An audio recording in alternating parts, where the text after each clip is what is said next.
Hello friends, I hope आप सभी अच्छे होंगे और अपनी प्रिपरेशन को लेकर फोकस्ड होंगे। मैं सूरज वर्मा आप सभी का इस वीडियो में स्वागत करता हूं। आज हम क्लास 6 हिस्ट्री का चैप्टर नंबर 8 पढ़ने जा रहे हैं। 7 चैप्टर्स हमने ऑलरेडी कवर कर लिए और उसकी प्लेलिस्ट बना दी है, तो आप वहां एक सीक्वेंस में इन सारे चैप्टर्स को कंप्लीट कर सकते हैं।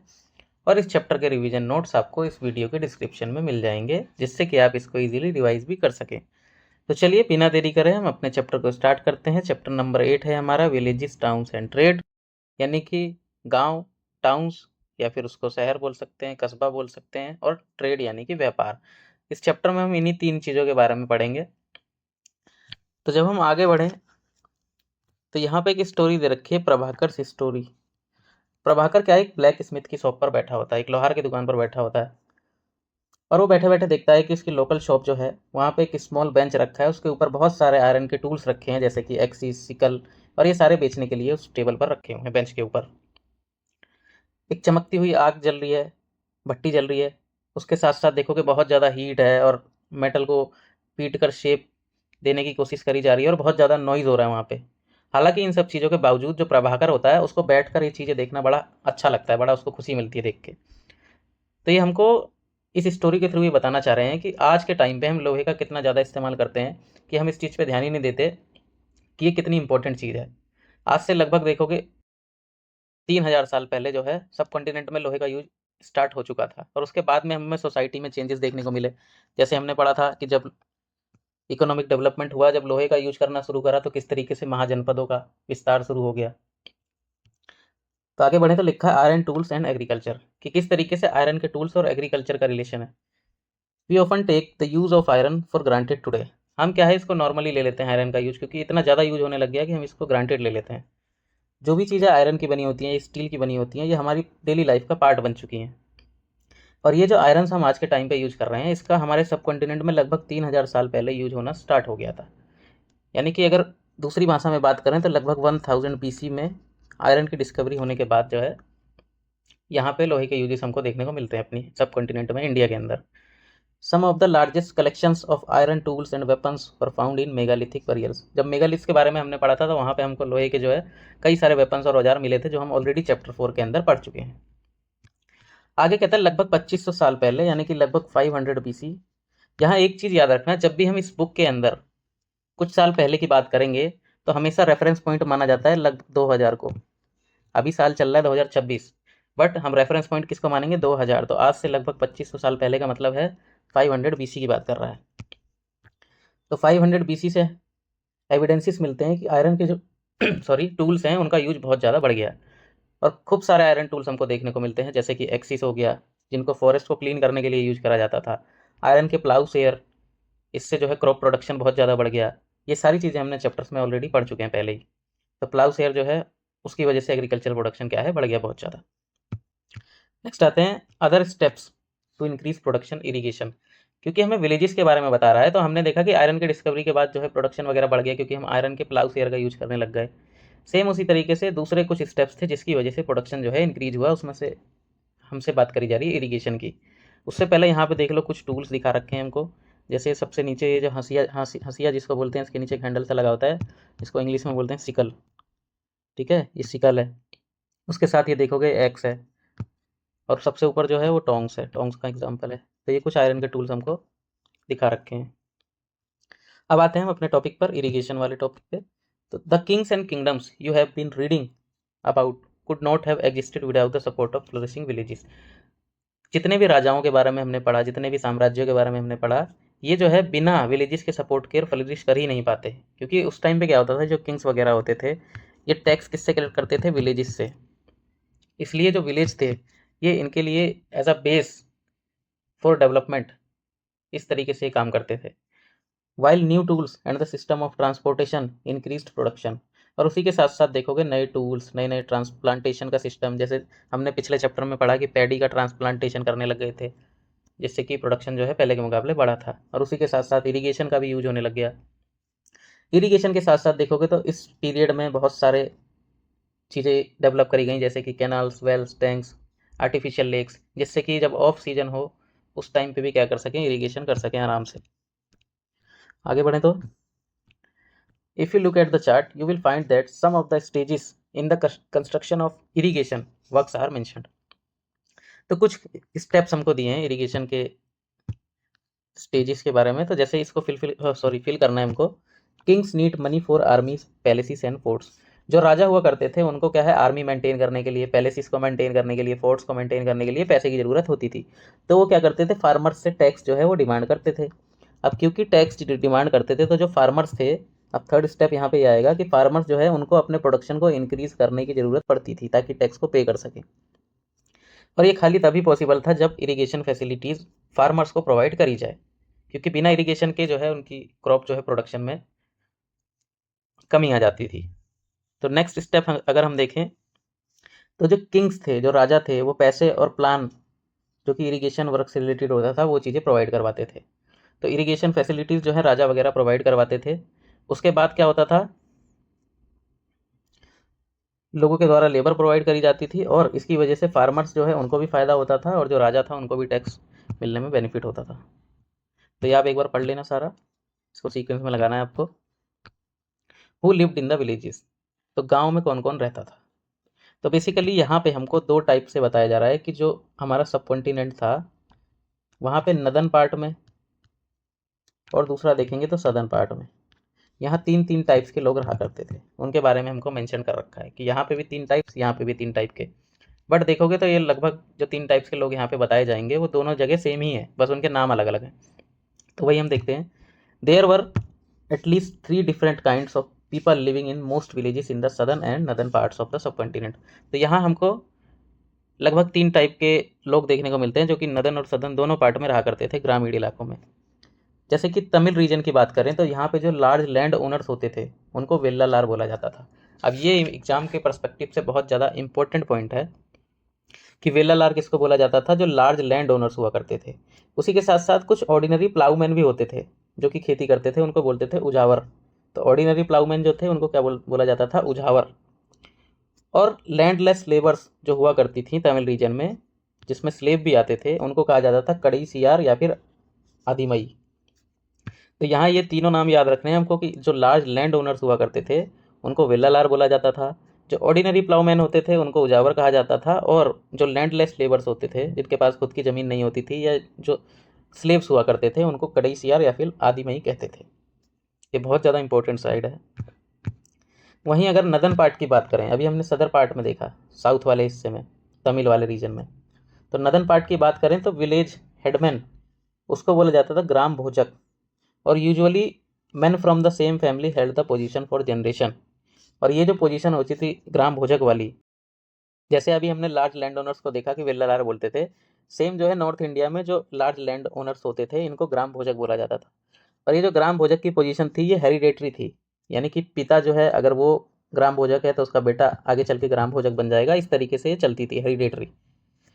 The grama Bhojak was only often the largest land owners, same उसी तरीके से जैसे लार्जेस्ट लैंड ओनर्स को वेल्लालार बोलते थे, यहाँ पे ग्राम भोजक बोला जाता है। जनरली जो ग्राम भोजक होता है उसके पास स्लेव्स होते थे और हायर्ड वर्कर्स होते थे जो कि इसकी लैंड को कल्टीवेशन करते थे। ये खुद खेती नहीं करते थे, ये अपने दासों से या फिर वर्कर्स को हायर करके अपनी ज़मीन पर खेती करवाया करते थे। उसी के साथ साथ ये लोग बहुत ज़्यादा पावरफुल थे। किंग्स जो है इन्होंने इसको राइट दे रखा था, ये जो ग्राम भोजक होते थे इनको ये राइट था कि गाँव से क्या करें, टैक्सेस को कलेक्ट करें।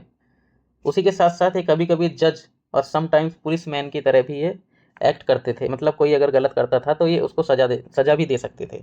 राजाओं ने इनको इतना राइट दे रखा था। तो ग्राम भोजक समझ गए कि ग्राम भोजक जो है वो लार्जेस्ट जो लैंड ओनर्स होते थे नॉर्थ इंडिया में, नदर्न पार्ट में, उसको बोला जाता था ग्राम भोजक। उसी के साथ साथ ग्राम भोजक के अलावा और भी इंडिपेंडेंट फार्मर्स थे, उनको बोला जाता था गृहपतीस। Most of whom were smaller land owners, जिसमें से बहुत सारे क्या थे, छोटे लैंड ओनर्स थे। And then there were men and women such as das कर्मकारा who did not own land and had to earn a living working on fields owned by others। तो गृहपति क्या थे, स्मॉल लैंड ओनर्स, छोटे farmers थे। उसी के साथ साथ एक और वर्ग था जिसको बोलते थे दास कर्मकार। ये लोग कौन थे, जिनके पास खुद की ज़मीन नहीं थी और अपनी लाइवलीहुड जीने के लिए ये दूसरे की फील्ड पर, दूसरे के खेतों पर काम किया करते थे। तो यहाँ हमने क्या समझा कि जो नॉर्थ इंडिया में थे यहाँ पे भी तीन टाइप के लोग, एक ग्राम भोजक, बड़े बड़े लैंड ओनर्स, और साउथ इंडिया में वेल्लालार। सेम उसी तरीके से जो ऑर्डिनरी प्लाउमैन थे साउथ इंडिया में उसको उजावर बोला जाता था, और यहाँ पे जो ऑर्डिनरी प्लाउमैन है छोटे किसान हैं उनको गृहपति बोला जाता था। साउथ इंडिया में जो लैंडलेस लेबर होते थे उनको कदई सियार या फिर आदिमाई बोलते थे, और नॉर्थ इंडिया में उनको क्या बोला जाता था, दास कर्मकार। तो ये तीनों नाम हमको याद रखने हैं, 3 यहाँ के और 3 साउथ वाले इलाके में जो लोगों को बोला जाता था, क्योंकि ये बहुत ज़्यादा एग्जाम में पूछा जाता है। नेक्स्ट हमको एक बॉक्स में दिया है द अर्लीस्ट तमिल कंपोजिशन। तो कुछ तमिल कंपोजिशन जो अर्लीस्ट हैं, मतलब बहुत पुरानी तमिल कंपोजिशन है, उनको संगम लिटरेचर बोला जाता है, और इनका कंपोजिशन लगभग 2300 साल पहले हुआ था। इनको संगम इसलिए कहा जाता है क्योंकि मदुरई के कवियों के सम्मेलन में इसका संकलन हुआ था। मदुरई जो है यहाँ पे असेंबलीज हुई थी, जो कि बहुत सारे उसमें पोइट्स आए थे, तो वहाँ पे इसका क्या हुआ था, कंपोजिशन हुआ था, इसलिए इसको संगम लिटरेचर बोला जाता है। ठीक है, आगे बढ़े तो हमसे कॉइन्स के बारे में बताता है। आई थिंक यहाँ तक आपको सारी बातें क्लियर होंगी कि किस तरीके से आयरन का यूज हुआ, इरिगेशन का यूज हुआ, और जो किंग्स थे वो विलेजर्स पर डिपेंडेंट रहते थे फॉर टैक्स, और फिर हमने 3 टाइप्स के लोगों को देखा। अब आते हैं coins. Archaeologist have found different या several thousand of coins belonging to this period. Archaeologist को बहुत सारे कॉइन्स मिलते हैं इस पीरियड से related. The earliest coins which were in use for about 500 years were punch marks coins such as ones on here. तो punch marks coins के बारे में हमने पहले भी पढ़ रखा है, बट यहाँ दोबारा इसका एक्सप्लेनेशन आया तो हम समझेंगे कि पंच मार्क्स कॉइन होते क्या हैं। तो जनरली ये जो कॉइन्स है ना, यहाँ पढ़ लेते हैं, इसके अंदर ये सारी बातें लिखी हैं जो मैं आपको बताना चाह रहा हूँ। जो पंच मार्क कॉइन्स हैं वो जनरली रेक्टेंगुलर शेप के भी होते थे, और कभी कभी ये स्क्वायर या फिर राउंड शेप में भी होते थे। इनको बनाया किस तरीके से जाता था, इनको या तो मेटल की शीट को कट करके या फिर मेटल के जो गोले होते थे उसके प्रेस करके उससे बनाया जाता था।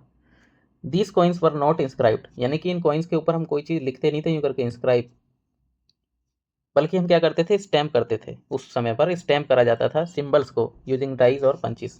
डाई के थ्रू या फिर पंच के थ्रू इसके ऊपर क्या करा जाता था, प्रेस कर दिया जाता था, इसीलिए इनको पंच मार्क्ड कॉइन कहा जाता है। These coins are found over most part of the subcontinent and remained in circulation till the early centuries. तो बहुत सालों तक देखोगे तो ये पंच मार्क्ड कॉइन जो हैं हमारे सबकॉन्टिनेंट में चला करते थे। तो पंच मार्क्ड कॉइन समझ में आ गया। नेक्स्ट आगे बढ़ेंगे तो एक बॉक्स हमको दे रखा है अदर मीन्स ऑफ एक्सचेंज, कि जिस तरीके से हमने देखा कि कॉइन्स जो हैं उनका यूज होता था, उसी तरीके से बार्टर सिस्टम, अगर आप जानते होंगे कि बार्टर सिस्टम में क्या करते थे लोग, एक वस्तु के बदले दूसरी वस्तु का आदान प्रदान किया करते थे, तो उसको बोलते हैं barter system. Read this short poem from the Sangam collection. तो संगम कलेक्शन से ही ये पोएट ली गई है, जिसमें एक कविता सी हमको दी गई है। As they carry the white paddy of their land to exchange it for the salt of another. तो वही कह रहे हैं, जिस तरीके से अपने क्षेत्र की जो उपज है, अपने क्षेत्र की पैडी है, उसको गाड़ियों में लाद कर जो सॉल्ट होता है उसके बदले ले जाने के लिए लोग क्या कर रहे हैं, लॉन्ग लॉन्ग रोड्स को क्रॉस कर रहे हैं through the sands white as moonlight, जो कि सैंड वाले रास्तों से जा रहे हैं। उसी के साथ साथ अब सारी फैमिली जो है उनके साथ जाती है, क्योंकि कोई भी क्या है पीछे नहीं रहना चाहता। और जब सैंड मर्चेंट जो हैं वो डिपार्चर हो जाते हैं तो सिटीज़ जो है वो एम्प्टी हो जाती हैं। तो बेसिकली यहाँ पे क्या बताया जा रहा है इस कविता के थ्रू, कि आप देखोगे कि जो कोस्टल एरियाज़ में रहने वाले व्यापारी हैं वो क्या कर रहे हैं, बड़ी बड़ी गाड़ियों में सॉल्ट वगैरह लेके जा रहे हैं। वहीं दूसरे इलाकों से लोग क्या कर रहे हैं, पैडी वगैरह या कोई भी फसल ग्रो करते हैं वो उसको गाड़ियों से लेके जा रहे हैं आपस में एक्सचेंज करने के लिए। और इनके साथ साथ इनका परिवार भी साथ जाता था, क्योंकि व्यापार जो है वो बहुत दिनों तक चलता था, बहुत लंबा रास्ता होता था, तो इनकी फैमिलीज़ भी इनके साथ साथ जाती थी। और जब ये लोग जाते थे तो शहर क्या है सूने पड़ जाते थे। इससे ये पता लगता है कि जो व्यापार था उस टाइम पे बहुत बड़े लेवल पर होता था। तो यहाँ पे हमको कॉइन्स के भी एविडेंसेस मिलते हैं कि कॉइन्स का भी यूज होता था, उसके साथ साथ वाटर सिस्टम का भी यूज होता था। नेक्स्ट आते हैं सिटीज़ पे। Cities with many functions. अब यहाँ समझेंगे कि बहुत सारी सिटीज़ ऐसी हैं जिनमें बहुत सारे काम होते थे। Very often a single town was important for a variety of reason. Look at the example of Mathura. तो यहाँ पे हमको एक सिटी के बारे में बता रहा है जिसका नाम है Mathura. Mathura has been an important settlement for more than 2500 years. Mathura जो है वो भाई बहुत इंपॉर्टेंट सेटलमेंट था, लगभग 2500 साल तक देखोगे इसका बहुत ज़्यादा इंपॉर्टेंस रहा। It was important because it was located at the cross roads of 2 major routes of travel and trade. Mathura इसलिए इम्पोर्टेंट था क्योंकि ये जो है ना 2 इम्पोर्टेंट ट्रेड रूट्स या फिर कहते थे ट्रैवलिंग रूट्स के बीच में पड़ता था। यहाँ देखोगे नॉर्थ साउथ वाले रास्ते में, और इधर इस तरीके से नॉर्थ वेस्ट से ईस्ट की तरफ जो रास्ता जाता था उसके बीच में पड़ता था, वही हमसे कहा जा रहा है। It was important because it was located at the crossroads of two major routes of travel and trade, from northwest to east, from northwest to east, and from north to south. There were fortification around the city and several shrines. और cities के चारों तरफ क्या था, fortification था, किलाबंदी थी, उसी के साथ साथ यहाँ बहुत सारे मंदिर भी थे। जो फार्मर्स और हर्डर्स थे आसपास के एरियाज के, वो क्या करते थे, फूड प्रोवाइड करते थे इन लोगों को जो सिटीज में रहते थे। उसी के साथ साथ जो मथुरा सिटी थी वो एक ऐसा सेंटर थी जहाँ पे एक्सट्रीमली फाइन स्कल्पचर्स जो है हमको देखने को मिलते हैं। उसी के साथ साथ लगभग 2000 साल पहले देखोगे तो मथुरा जो है वो कुषाण डायनेस्टी थी उसका सेकंड कैपिटल भी बना। About whom you would read, जिसके बारे में हम पढ़ेंगे। Mathura was also a religious centre. उसी के साथ साथ मथुरा जो है एक रिलीजियस सेंटर भी था जहाँ पे हमको बुद्धिस्ट मोनेस्ट्रीज देखने को मिलती है, जैन जो श्राइन्स होती हैं वो देखने को मिलते हैं। उसके साथ साथ लॉर्ड कृष्णा के वर्शिप के भी यहाँ पे इंपॉर्टेंट सेंटर्स देखने को मिलते हैं। Several inscriptions on surface such as stones, slabs and statues have been found in Mathura. Generally these are short inscriptions recording gifts made by men to monasteries and shrines. Mathura के अंदर हमको बहुत सारे क्या स्टैचूज या स्लैब्स के ऊपर inscription देखने को मिलते हैं, और ये इंस्क्रिप्शन जो हैं वो क्या बताती हैं, ये इंस्क्रिप्शन जनरली जो लोगों द्वारा गिफ्ट्स दिया करते थे उनके बारे में डिटेल्स लिखी हुई हैं। इसके अंदर शॉर्ट डिस्क्रिप्शन देते हैं कि किन किन लोगों ने गिफ्ट दिया, चाहे वो मैन हो चाहे समटाइम्स वीमेन होती थी। और ये जो गिफ्ट्स देते थे ये कौन कौन देते थे, जैसे किंग्स हो गए, क्वींस हो गए, ऑफिसर्स, मर्चेंट्स, क्राफ्ट पर्सन जो कि सिटीज़ में रहते थे। जैसे एग्जाम्पल के लिए जो इंस्क्रिप्शन मिलते हैं हमको मथुरा के अंदर, उसके अंदर gold smith, black smith, weaver, basket maker, garland maker और परफ्यूम मेकर, मतलब इतने सारे लोगों के हमको बारे में लिखा हुआ मिलता है। तो इससे पता लगता है कि सारे ऑक्यूपेशन को परफॉर्म करने वाले लोग मथुरा के अंदर रहा करते थे। तो समझ में आ गया मथुरा के बारे में क्या बताया कि एक तो ये इम्पोर्टेंट क्रॉस, 2 रोड का जो मेजर क्रॉस था वहाँ पे लोकेटेड था। उसी के साथ साथ जो है फोर्टिफिकेशन था इसके चारों तरफ, और जो फार्मर्स हर्डर्स आसपास के थे वो क्या करते थे, फूड प्रोवाइड करते थे। यहाँ पे फाइन स्कल्पचर्स देखने को मिलते हैं। उसी के साथ साथ कुषाण जो थे उन्होंने इसको अपनी सेकंड कैपिटल बनाया था। और मथुरा जो है वो रिलीजियस सेंटर भी थी जहाँ पे हमें बौद्ध, जैन और उसी के साथ साथ लॉर्ड कृष्णा के जो वर्शिप के हैं बहुत सारे इंपॉर्टेंट सेंटर्स देखने को मिलते हैं। और यहाँ जो इंस्क्रिप्शंस मिलते हैं हमको वो किस चीज़ के बारे में बताते हैं कि जनरली जो लोग दान दिया करते थे उनके बारे में शॉर्ट डिस्क्रिप्शन लिखा हुआ है। और यहाँ डिफरेंट टाइप के देखोगे तो लोग रहा करते थे। नेक्स्ट आते हैं क्राफ्ट्स एंड क्राफ्ट पर्सन। अब अगर क्राफ्ट की बात करें तो हमको 2 टाइप के क्राफ्ट्स के बारे में बताया है। जैसे एक तो हो गई पॉटरी, एक स्पेशल टाइप की पॉटरी मिलती है जिसको बोलते हैं नदन ब्लैक पॉलिश्ड वेयर, क्योंकि नॉर्थ इंडिया में ज़्यादा मिलती थी। उसी के साथ साथ देखोगे टेक्सटाइल, तो ये टाइप के क्राफ्ट जो है इस टाइम पे हुआ करते थे। एक पॉटरी बर्तन स्पेशल टाइप का जिसको यहाँ पे NBPW बोला गया है, उसी के साथ साथ टेक्सटाइल। चलिए पढ़ते हैं आगे। We also have archaeological evidences for craft, और क्राफ्ट के भी हमको आर्कियोलॉजिकल एविडेंसेस मिलते हैं जिसमें से पहला इंक्लूड होता है फाइन पॉटरी। बिल्कुल फाइन पॉटरी है जिसको हम नदन ब्लैक पॉलिश्ड वेयर यानी कि NBPW इसको बोला जाता है। इसका नाम जो है इस फैक्ट से पड़ा क्योंकि जनरली ये नदन पार्ट में सब कॉन्टिनेंट के पाया जाता है। जैसे इस बॉक्स के अंदर इसको एक्सप्लेन करा गया है कि नदन ब्लैक पॉलिश वेयर किस तरीके से होता था।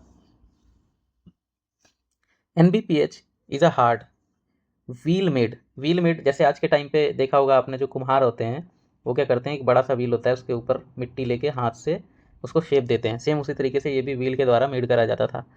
Metallic looking ware with a shiny black surface, और एकदम मेटल की तरह चमकदार और शाइनी ब्लैक सरफेस होता था इसका। The potter use to expose the earthenware to very high temperature in his skin which result in the blackening of its outer surface।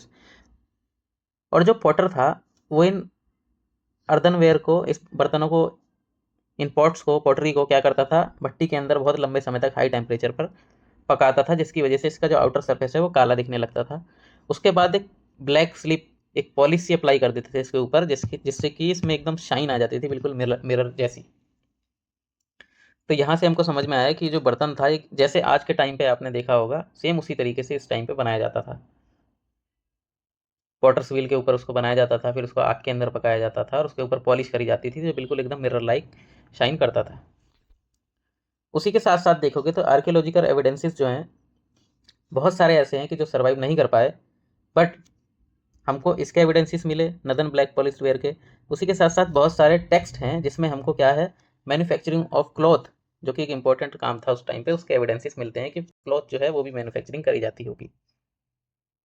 There was famous centers such as Varanasi in north and Madurai in south, both men and women work in these centers. तो जो textile centres थे वो कौन कौन से थे important, Varanasi जो कि नॉर्थ में था और मदुरई जो है साउथ में।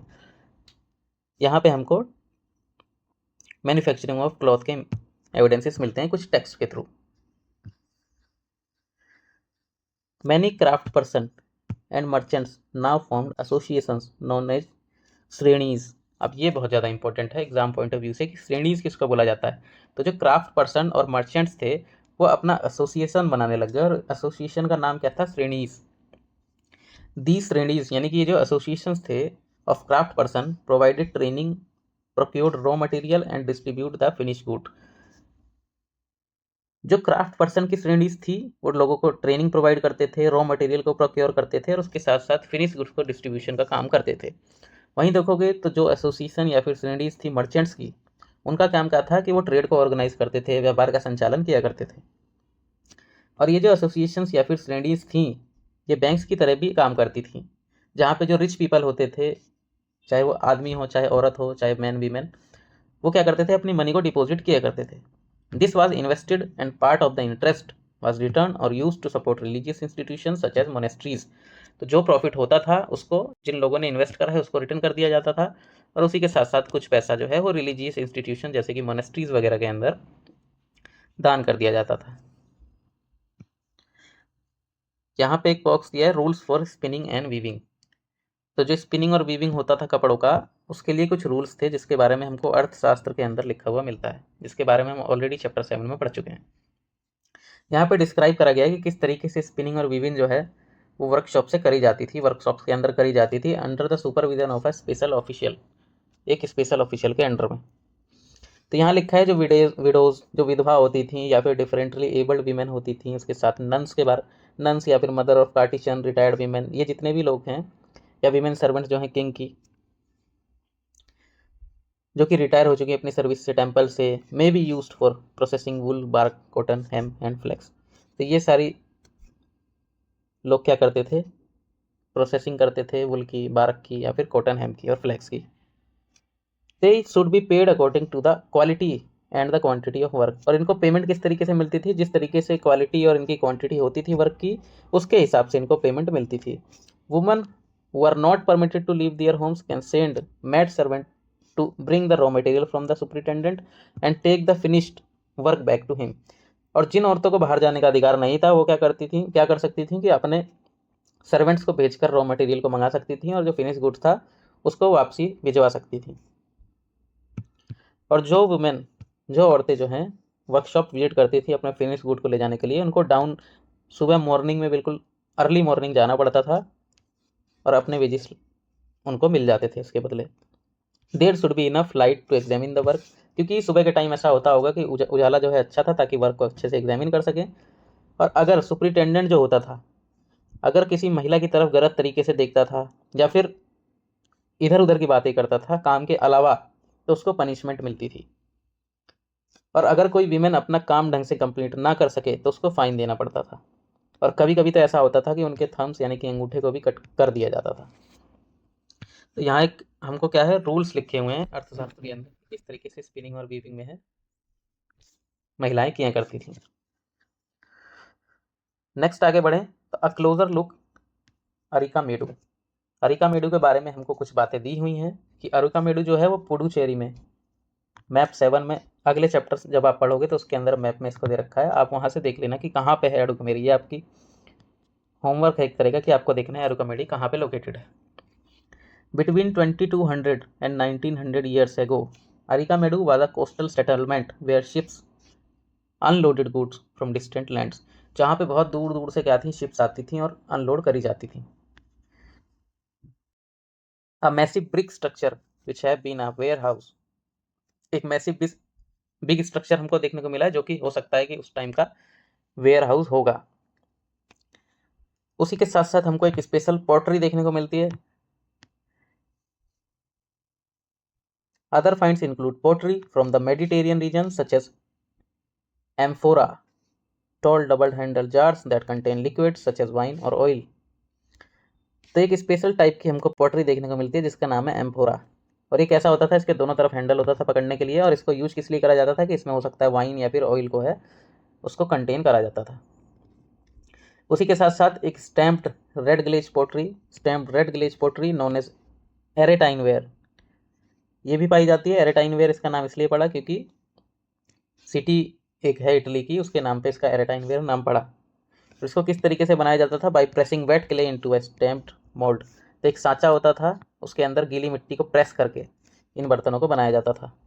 There was yet another kind of pottery which was made locally through Roman designs were used. और कुछ अलग तरीके की पोट्री भी मिलती है जो कि बनाई जाती थी यहाँ पे लोकली, और इसमें रोमन डिजाइंस का यूज करा जाता था. और अरिकामेडू के अंदर हमको रोमन जो है लैम्प्स और कांच के बहुत सारे बर्तन, उसी के साथ साथ जेम्स वगैरह, रत्न वगैरह भी हमको मिलते हैं. Small tanks have been found that were probably dyeing vats used to dye cloth. और बहुत सारे हमको छोटे छोटे टैंक्स भी मिलते हैं जो कि बेसिकली किसके लिए यूज करे जाते थे, क्लॉथ्स को डाई करने के लिए, कलर करने के लिए. There is plenty of evidences for making of beads from semi precious stones and glass. और बहुत सारे एविडेंसेस मिलते हैं कि यहाँ पे जो है प्रीशियस स्टोन्स जो थे, सेमी प्रीशियस स्टोन्स, उसका यूज करके बीड्स बनाए जाते थे. बीड्स मतलब मन के. तो अरिकामेडू आई थिंक आपको क्लियर हो गया होगा कि अरिकामेडू कहाँ था, पुडुचेरी के पास स्थित था. और यहाँ पे बड़ी बड़ी शिप्स जो है दूर दूर से आती थी और चीज़ों को अनलोड करा कर रखी थी. यहाँ पे एक बड़ा स्ट्रक्चर हमको देखने को मिला जो कि उनका वेयर हाउस होता होगा. उसी के साथ साथ एम्फ्रोए और एरेटाइन वेयर, उसी के साथ साथ एक रोमन स्टाइल वाली हमको पोट्री भी यहाँ देखने को मिलती है. और स्मॉल स्मॉल टैंक्स भी मिलते हैं जिनका यूज करा जाता था कपड़ों को डाई करने के लिए. नेक्स्ट आते हैं ट्रेड एंड ट्रेडर्स. अभी तक हमने दो डायमेंशंस को कवर कर लिया. सबसे पहले हमने विलेजेस के बारे में पढ़ा, उसके बाद टाउन्स और सिटीज़ के बारे में. अब नेक्स्ट आते हैं हम अपने थर्ड टॉपिक के ऊपर जो कि है क्या, ट्रेड एंड ट्रेडर्स.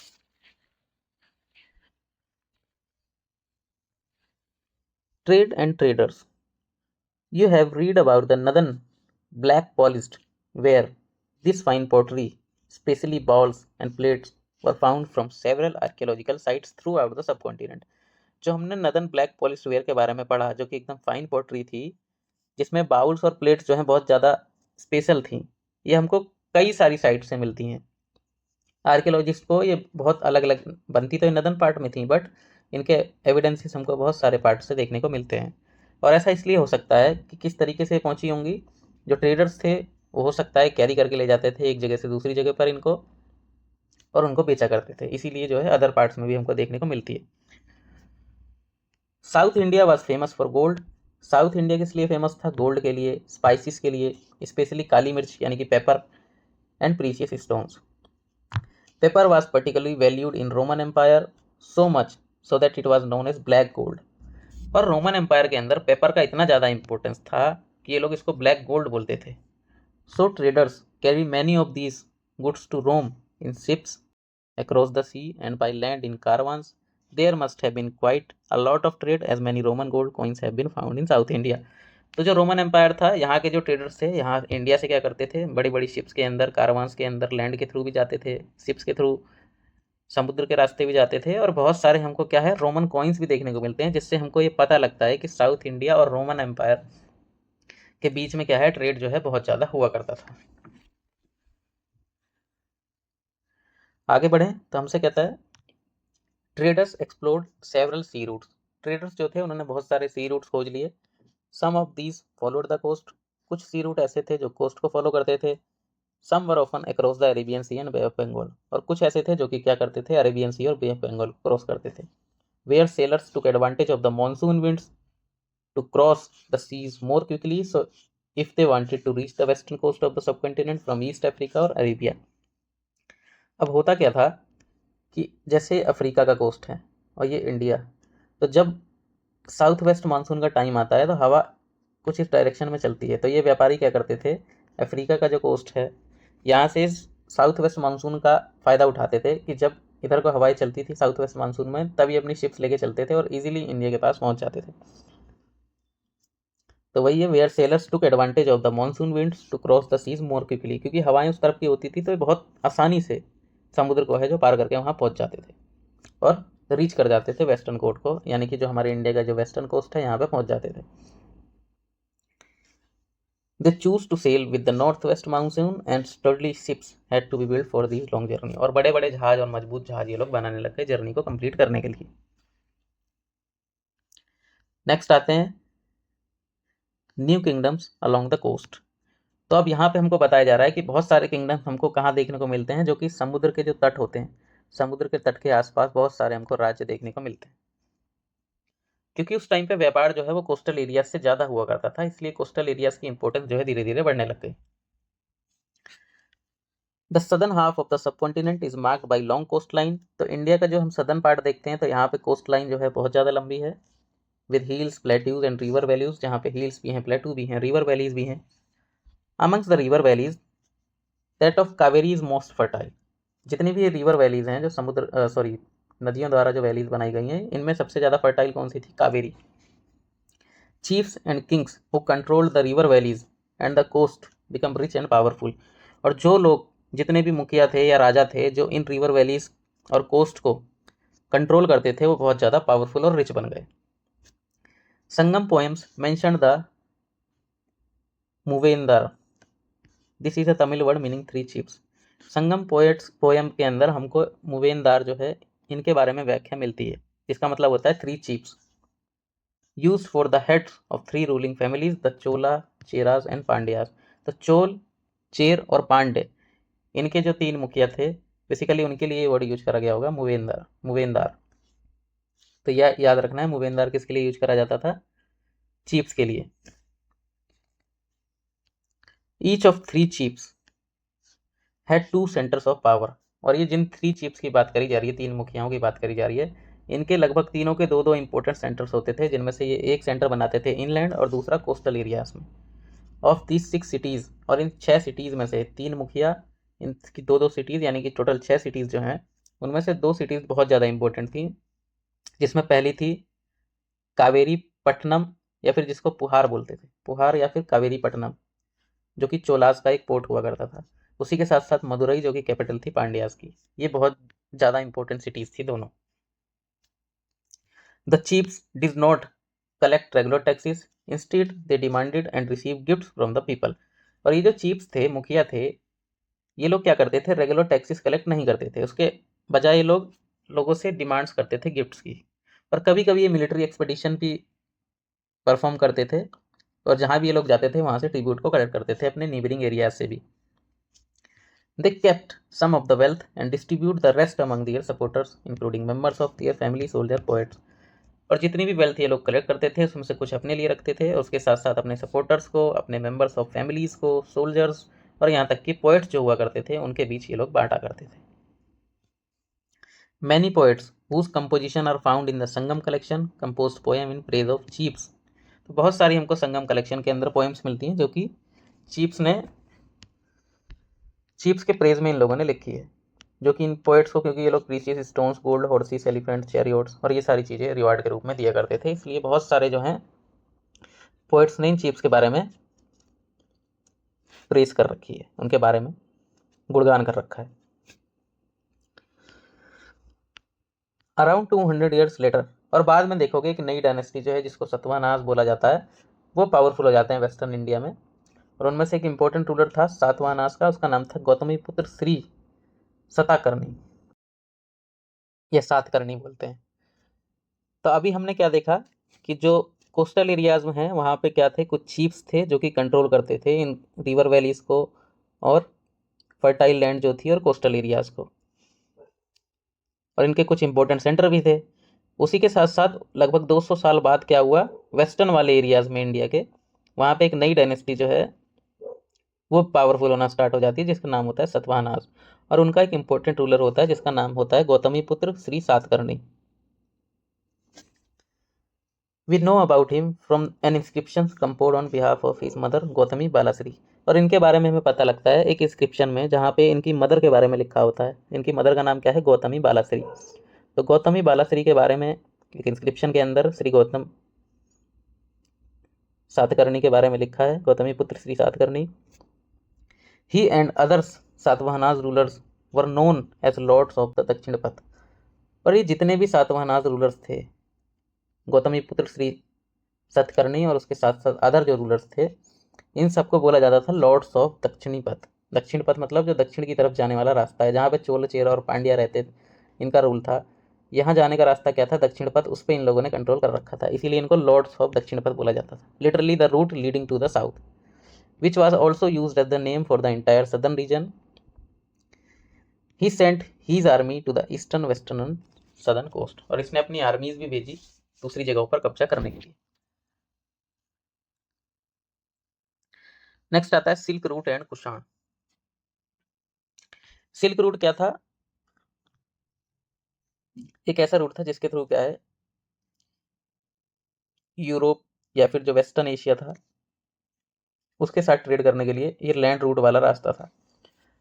क्योंकि यहाँ तक जो है अभी तक बड़े बड़े सी रूट डिस्कवर नहीं हुए हैं, इसलिए लोग क्या करते थे, लैंड रूट के थ्रू आते थे। और जिस रूट के थ्रू ये ट्रेड हुआ करता था उसको सिल्क रूट बोला जाता था। और ये यूरोप को एशिया के साथ जोड़ता था, यूरोप को, वेस्टर्न एशिया को इंडिया के साथ जोड़ने का काम करता था। पर जिस रूलर का इस रूट के ऊपर कंट्रोल होता था उसको क्या मिलते थे, टैक्सेस मिलते थे। इसके साथ साथ जो है ट्रेडर्स जो है उनको प्रोटेक्शन प्रोवाइड करते थे, उसके बदले ये लोग फीस लिया करते थे। और जिनका इस रूट पर कंट्रोल हो जाता था वो बहुत ज़्यादा इंपॉर्टेंट हो जाता था। तो वही हमसे कहा जा रहा है, some kings tries to control large portion of the route. तो बहुत सारे राजाओं ने ट्राई करा कि बहुत ज़्यादा लार्ज पोर्शन पे इसके कंट्रोल कर लिया जाए। This was because they could benefit from taxes, जिससे कि उनको टैक्सेस का बेनिफिट मिल सके, ट्रिब्यूट्स का बेनिफिट मिल सके, गिफ्ट वगैरह मिल सकें। जो भी ट्रेडर्स क्या करते हैं, रूट्स के थ्रू ट्रैवल करते हैं, और उसके बदले ये लोग क्या करते थे, प्रोटेक्शन प्रोवाइड करते थे इन ट्रेडर्स को जो कि इनके किंगडम से गुजरते थे बाय अटैक्स, बाय रॉबर्स। तो ये लोग क्या करते थे, जो भी लोग इस रास्ते से गुजरते थे व्यापारी, उनको प्रोटेक्शन प्रोवाइड करते थे, उसके बदले ये लोग टैक्सेस, ट्रिब्यूट्स और गिफ्ट उन ट्रेडर्स से लिया करते थे। जिनमें से एक बेस्ट नोन रूलर जो है जिसने सिल्क रूट को कंट्रोल करा लगभग 2000 साल पहले, उसका नाम था कुषाणास, who ruled over Central Asia and Northwest India around 2000 years ago. Their two major centers of power were Peshawar and Mathura. इनके दो इंपॉर्टेंट सेंटर थे, एक था पेशावर, दूसरा था Mathura. Taxila was also important included in their kingdom during their rule. और तक्षशिला को भी इन्होंने अपने रूल्स में ही क्या करा, इंक्लूड कर लिया।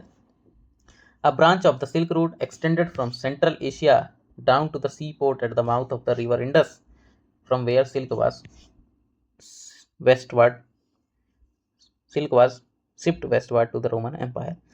तो इन्हीं के टाइम पे क्या हुआ कि जो सिल्क रूट की एक ब्रांच जो कि कहाँ थी, रिवर इंडस तक आती थी, जहाँ से सिल्क को अनलोड करके लोड करके रोमन एम्पायर की तरफ भेजा जाता था। तो कुल मिला के हमको ये बताया गया कि जो सिल्क रूट था उसकी इंपॉर्टेंस क्या थी, और उसी के साथ साथ एक इंपॉर्टेंट रूलर की बात करी गई है, कुषाणास की, जिन्होंने बहुत सालों तक इस सिल्क रूट पर कंट्रोल करा।